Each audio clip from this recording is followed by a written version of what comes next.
Hello student, welcome our YouTube channel Ajay teach time. तो चलिए कक्षा 11वीं का विषय रसायन का यहाँ पर पाक्षिक प्रश्न क्रमांक लेकर आ गए हैं नवंबर माह का आपके लिए। ठीक है, तो चलिए ये आपका केमिस्ट्री विषय है। तो सबसे पहले हम बात करते हैं प्रश्न क्रमांक पहला, जो कि है आपका सही विकल्प।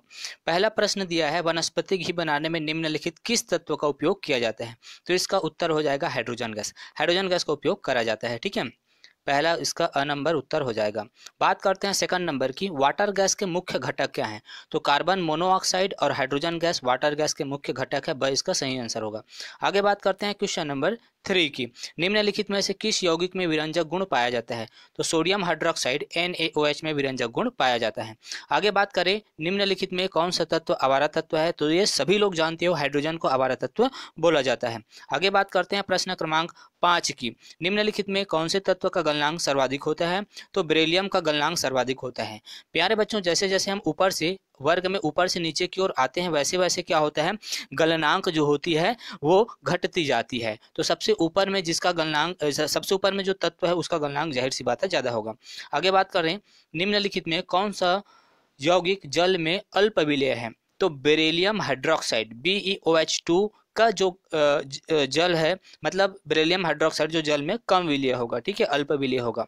ठीक है, यहाँ पर भी विलेयता का क्रम ऊपर से नीचे आने पर बढ़ती है। ठीक है, तो ऊपर में कौन है, बेरिलियम, तो जाहिर सी बात है उसकी गलनांक जो है वो कम होगा, मतलब सॉरी अल्प विलेय होगा। आगे बात करें भी डबल आई, निम्नलिखित में कौन सा पदार्थ भट्टियों में क्षारीय अस्तर लगाने के लिए प्रयुक्त होता है। तो कार्बन मोनोऑक्साइड CaO का उपयोग करा जाता है क्षारीय क्षारीय अस्तर बनाने के लिए। ठीक है भाई, चलिए आगे बात करें, यह है आपका भी आई, तत्वों में निम्नलिखित में से कौन से जोड़े विकर्ण संबंध दर्शाते हैं। तो बेरिलियम एवं एल्यूमिनियम जो है विकर्णता संबंध दर्शाते हैं। यहाँ पे अगर बेरिलियम है, इधर क्या है आपका एल्यूमिनियम, तो दोनों क्या करते हैं, आपका विकर्ण संबंध दर्शाते हैं। तो इसका आंसर हो जाएगा सा नंबर। आगे बात करें अब प्रश्न क्रमांक 2।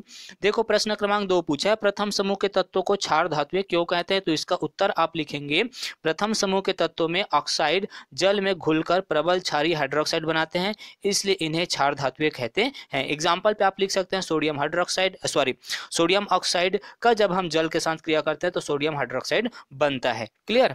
आगे बात करें उत्तर क्रमांक 3 की, हाइड्रोजन के समस्थानिकों के नाम एवं सूत्र लिखिए। तो हाइड्रोजन के 3 समस्थानिक है। पहला हो जाएगा आपका हाइड्रोजन, जिसको प्रोटियम भी बोला जाता है। दूसरा हो जाएगा भारी हाइड्रोजन, जिसको ड्यूटेरियम बोला जाता है, जिसको डी से डिनोट करते हैं। और तीसरा हो जाएगा ट्राइटियम, जिसको टी से डिनोट करते हैं। ओके, तो यहाँ पर हाइड्रोजन का परमाणु क्रमांक 1, द्रव्यमान संख्या 1, इसका परमाणु क्रमांक 1, द्रव्यमान संख्या 2, इसका परमाणु क्रमांक 1, इसकी द्रव्यमान संख्या 3, इस प्रकार से हो जाएगा। आगे बात करें उत्तर क्रमांक 4 की, नवजात हाइड्रोजन क्या है। तो इसका उत्तर लिखोगे, रासायनिक प्रतिक्रिया के फलस्वरूप किसी यौगिक से तुरंत निकली हुई हाइड्रोजन गैस नवजात हाइड्रोजन कहलाती है। आगे बात करें उत्तर क्रमांक 5 की, प्रयोगशाला में हाइड्रोजन किस प्रकार बनाया जाता है। तो उत्तर आप लिखेंगे, हाइड्रोजन बनाने की प्रयोगशाला विधि, इसको तो आप अपने गाइड या बुक से भी देख के लिख सकते हो, वैसे आप यहाँ से भी देख के लिख सकते हो। ठीक है, तो ये आप पूरे आंसर लिखे गए हैं, इसको आप देख के लिख लेना। यहाँ पे रिएक्शन को समझा दूं प्यारे बच्चों, यहाँ पे देखो जिंक है, जिंक एक धातु है।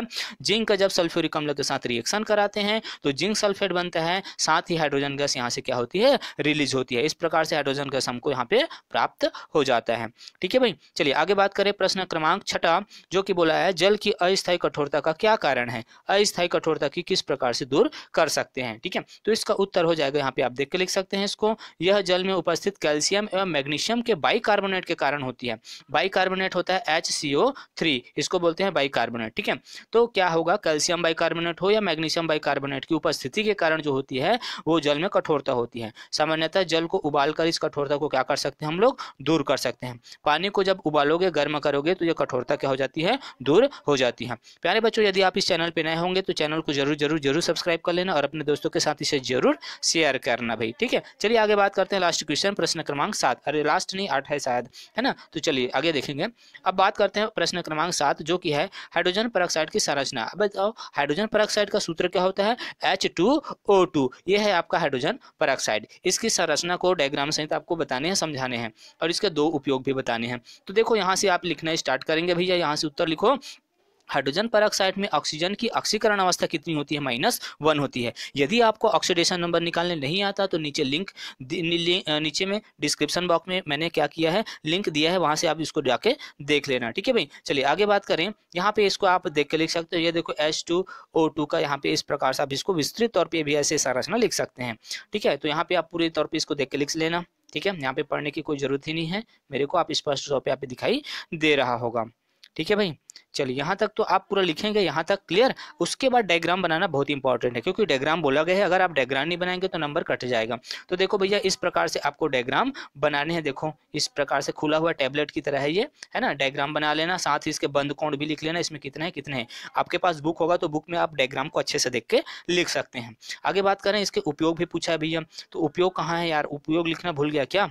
देखो यहाँ पे क्या पूछा है, हाँ उसके 2 उपयोग बोला, सॉरी यहाँ पे उपयोग लिखना भूल गया। ठीक है, तो हाइड्रोजन पर आगे बात करें उत्तर क्रमांक 8 की, क्या होता है जब, कारण बतानी है आपको। पहला है लेड सल्फाइड हाइड्रोजन पेरोक्साइड से क्रिया करता है। तो देखो ये आपका लेड सल्फाइड है PDS और H2O, ये क्या है, सॉरी यहाँ पे 2 आएगा। ठीक है, आप लोग सुधार के लिख लेना, यहाँ पर H2O2 होगा। ठीक है, वहाँ पे सुधार के लिख लेना आप लोग, क्लियर।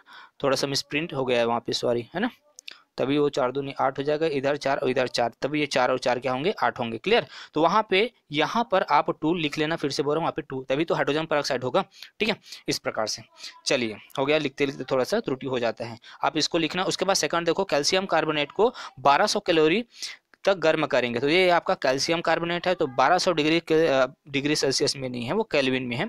तो 1200 केल्विन पे यदि आप गर्म करोगे तो कैल्शियम ऑक्साइड बनेगा, साथ ही कार्बन डाइऑक्साइड गैस रिलीज होंगे, गैस बन के निकल जाएंगे। ये आप रिएक्शन लिखोगे, क्लियर। तीसरा पूछा है मैग्नीशियम को हवा में जलाना। तो देखो ये आपके मैग्नीशियम है, मैग्नीशियम एक धातु है, और भाई हवा में क्या है, किसकी उपस्थिति में जलता है, तो ऑक्सीजन की उपस्थिति में जलता है। तो जब मैं मैग्नीशियम को ऑक्सीजन के साथ क्रिया कराऊंगा, जलाऊंगा, मतलब ये देखो भट्टी का चिन्ह है वहाँ पे, तो यहाँ पे मैग्नीशियम ऑक्साइड बन जाएंगे। क्या बन जाएंगे, मैग्नीशियम ऑक्साइड, क्लियर। उसी प्रकार से मैग्नीशियम को जब मैं नाइट्रोजन के साथ क्रिया कराता हूँ तो क्या बनेगा, मैग्नीशियम नाइट्राइड बनेगा। वैसे तो यहाँ पर देखो मैग्नीशियम को हवा में जलाने पर तो केवल आप ऊपर वाला रिएक्शन लिख कर ही इसको लिख सकते हैं, नीचे वाले लिखने की भी जरूरत आपको नहीं है, क्लियर। आगे बात करें उत्तर क्रमांक 4 की, सोडियम धातु को जल में डाला जाता है। देखो यहाँ पे देखो सोडियम है, हिंदी को तो आपको लिखाई दे रहा होगा, इसको आप देख के लिखना है ऐसे, उसके बाद रिएक्शन लिखने हैं। तो देखो प्यारे बच्चों, यहाँ पर देखो सोडियम है, सोडियम को किसके साथ रिएक्शन कराना है, जल के साथ रिएक्शन कराने। दोनों को जब आपस में रिएक्शन कराते हैं तो जाहिर सी बात है, पहले तो क्या बनेगा आपका सोडियम हाइड्रोक्साइड बनेगा, जो कि बेसिकली क्या होता है, क्षार होता है, और हाइड्रोजन गैस निकलेगा, जिसको हम इस प्रकार से तीर के निशान से ऊपर कर सकते हैं। मतलब ऊपर करने का मतलब है कि ये वाष्प बन के क्या हो जाएगा, ये वाष्प बन के क्या हो जाएगा, इससे उड़ जाएगा। तो इस प्रकार से प्यारे बच्चों आपके सारे आंसर क्वेश्चन होते हैं पूरे। उम्मीद करता हूं कि आपके लिए ये वीडियो हेल्पफुल रहा होगा। ठीक है, तो फिर से बोल रहा हूं, यदि आप चैनल पे नए हैं तो चैनल बिल्कुल फ्री है भैया, नो कॉस्ट, नो, इस पे कोई भी आपको कोई भी पैसा वैसा देने की जरूरत नहीं है, केवल सब्सक्राइब करो। ठीक है, और अपना असाइनमेंट लिखो, क्लियर। तो मिलते हैं नेक्स्ट वीडियो में, तब तक के लिए बाय बाय।